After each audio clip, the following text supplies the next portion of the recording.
ఇది కేవలం సమాచారంగా మాత్రమే భావించండి. వైద్య నిపుణులను సంప్రదించండి.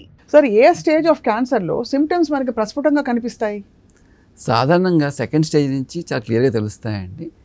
కాకపోతే ఇందాక మీరు అన్నట్టుగా చాలా ఎర్లీ స్టేజ్ అంటే క్యాన్సర్ కణాల్లో క్యాన్సర్ మార్పులు జరిగిన దగ్గర నుంచి క్యాన్సర్ లక్షణాలు ఇందాక అన్నట్టుగా ప్రస్ఫుటంగా లక్షణాలు బయటపడే లోపల క్యాన్సర్ని గుర్తించే అవకాశం ఉంటుంది. దాన్ని క్యాన్సర్ స్క్రీనింగ్ అంటారు. ఈ స్క్రీనింగ్ అనేది సర్వైకల్ క్యాన్సర్కి, బ్రెస్ట్ క్యాన్సర్కి అలా కొన్ని క్యాన్సర్స్కి స్క్రీనింగ్ కూడా అవైలబుల్గా ఉంటుంది. ఖచ్చితంగా స్క్రీనింగ్ చేసుకోవడం మూలంగా ప్రారంభ దశలో అంటే ఒకసారి స్టేజ్ 0 అని కూడా చెప్పడం జరుగుతుంది. ప్రారంభ దశలో కూడా క్యాన్సర్ని గుర్తించి తగిన ట్రీట్మెంట్ తీసుకునే అవకాశం ఉంటుంది.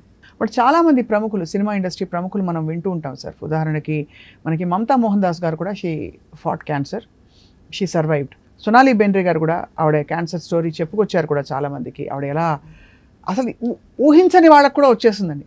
అండ్ వీళ్ళందరూ ఏంటంటే హెల్దీ లైఫ్ స్టైల్ హ్యాబిట్స్ ఉన్నవాళ్ళు అని అనుకుంటాం మనం. ఎందుకంటే ఇండస్ట్రీలో ఉంటే కొద్దో గొప్ప ఎక్సర్సైజు, హెల్దీ ఈటింగ్ హ్యాబిట్స్ ఉంటాయి. వీళ్ళ క్యాన్సర్ రావడం ఏంటి సార్? మా క్యాన్సర్ అనేది ఎప్పుడు కూడా ఒక ఫార్ములా ప్రకారం రాదండి. A+B=C రాదు. అది మల్టీ ఫ్యాక్టోరియల్గా ఉంటుంది.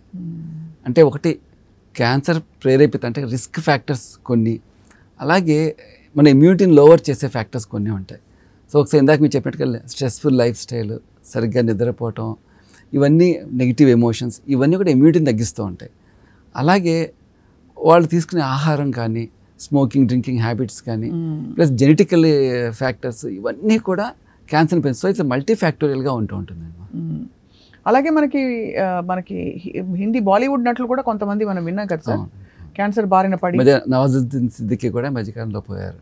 అది చాలా నిజంగానే ఒక బాధాకరమైన పరిణామం. అంటే వాళ్ళకి ఇదివరకు సినిమాల్లో, సినిమాకి ముందు వేసే రీల్లో చూపిస్తారు, ఫిల్మ్స్ డివిజన్ డాక్యుమెంటరీ వాళ్ళది, దట్ దీనివల్ల వచ్చిందని చెప్పి. ఇప్పుడు సాధారణంగా మన మధ్య తిరుగుతున్న వాళ్ళకే వస్తుంది. సో మీ వైపు మీరేమన్నా చిట్కాలు ఇవ్వాలి to maintain a really balance, మన వైపు కృషి పూర్తిగా అయింది అనడానికి ఏం చెప్తారు సార్? అన్నిటికంటే ముఖ్యం మెయింటైన్ హెల్దీ లైఫ్ స్టైల్. అంటే టొబాకో ఏ రూపంలో తీసుకున్నా, ఎంత తక్కువ తీసుకున్నా కూడా క్యాన్సర్ వచ్చే అవకాశం చాలా ఖచ్చితంగా ఉంది. అది కాకుండా ఆల్కహాల్ తీసుకునే వాళ్ళంటే చాలా లిమిటెడ్గా తీసుకోవటం అవసరం. అలాగే హెల్దీ ఫుడ్ చాలా అవసరం. అంటే బ్యాలెన్స్డ్ ఫుడ్ అన్నిటికంటే ముఖ్యమైనంటే టేక్ ఏ బ్యాలెన్స్డ్ డైట్. అంటే బ్యాలెన్స్ డైట్లో ప్రోటీన్స్, కార్బోహైడ్రేట్స్, ఫ్యాట్స్ అన్నీ ఉండాలి. చాలామంది కేవలం నేను జిమ్కి వెళ్తున్నాను, ప్రోటీన్ డైట్ ఒకటే తీసుకుంటాను, లేదా ఓన్లీ జంక్ ఫుడ్ ఒకటే తింటాను అంటే కాదు. They should be A balanced diet, should try to maintain a balance weight and regular exercise very important. ఇవి కాకుండా ఇందాక చెప్పినట్టుగా ప్రివెంటివ్ వ్యాక్సినేషన్స్ తీసుకోవటం, రెగ్యులర్గా స్క్రీనింగ్కి వెళ్ళటం, అదే రెగ్యులర్ హెల్త్ చెకప్ చాలా అవసరం. సార్, హెచ్పివి వ్యాక్సిన్ కాకుండా వేరే ఏమన్నా వ్యాక్సిన్స్ ఉన్నాయా క్యాన్సర్కి? ప్రస్తుతానికైతే హెపటైటిస్ బి వ్యాక్సిన్ ఉంది. అంటే హెపటైటిస్ బి మూలంగా హెపటోసెల్యులర్ కార్సినోమా వచ్చే అవకాశం ఉంది. అది కాకుండా ఇంకా రీసెర్చ్ అనేది చాలా జరుగుతుందండి. ఇంకా జరుగుతుంది క్యాన్సర్కి రీసెర్చ్ జరుగుతుంది. ఎందుకంటే చాలా విచిత్రం ఇప్పుడు ఆల్మోస్ట్. అలాగే సార్, కోమార్బిడ్ కండిషన్స్ ఏమన్నా ఉంటాయా క్యాన్సర్కి? ఉదాహరణకి ఆటో ఇమ్యూన్ కండిషన్స్, లేకపోతే హెచ్ఐవి పాజిటివ్ వాళ్ళకి క్యాన్సర్ ఎక్కువ వస్తుందని అనొచ్చా?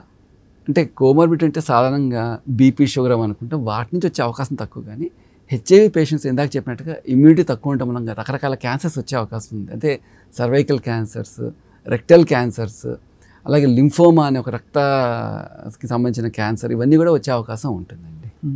లింఫోమాస్ కూడా వచ్చే అవకాశం.